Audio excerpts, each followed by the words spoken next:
R ছোৱালীটো মোৰ ভাগিনী ৰুদ্ৰকুৰা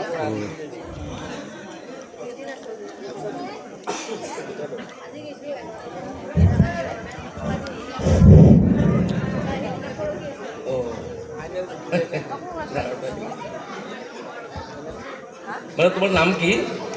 নমস্কাৰ, মোৰ নাম শ্ৰী চাইনী কাশ্যপ। চাহি চাইনী কাশ্যপ। চাইনী কাশ্যপ। তোমাৰ ল'ৰাটোৰ ঘৰ ক'ত? মোৰ ল'ৰাটোৰ ঘৰ ডিব্ৰুগড়ত। কি কৰে? হাকিম।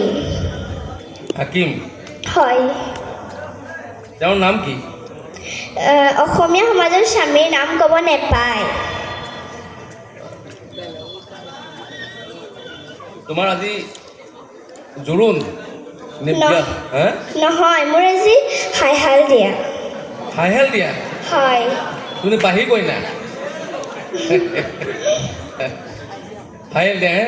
হয়। তোমাৰ কি এই যে পাত্ৰত কিবা লৈ আহিছা? কি লৈ আহিছা? কণী ভাজি। চৰ্দাৰ ৰাইচ, আমাৰ আজি হাইহাল দিয়া। এই হাইহাল দিয়াৰ মানে এটা প্ৰবাদ নিয়ম এটা আছে অসমীয়া সমাজত। হাইহাল দিয়া, আৰু হাইহাল দিয়াত কি কৰে?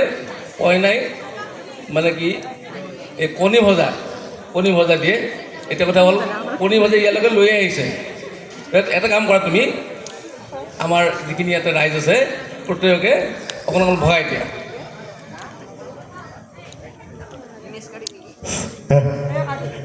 তোমাৰ স্বামীৰ নামটো তুমি ক'ব নাজানা বা অসমীয়া সমাজত ক'ব নাপায়।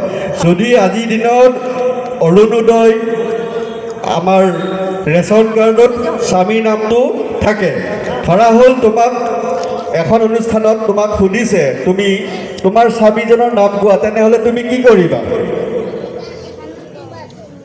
স্বামীৰ নামটো লিখি দিম। লিখি দিবা। ধন্যবাদ তোমাক।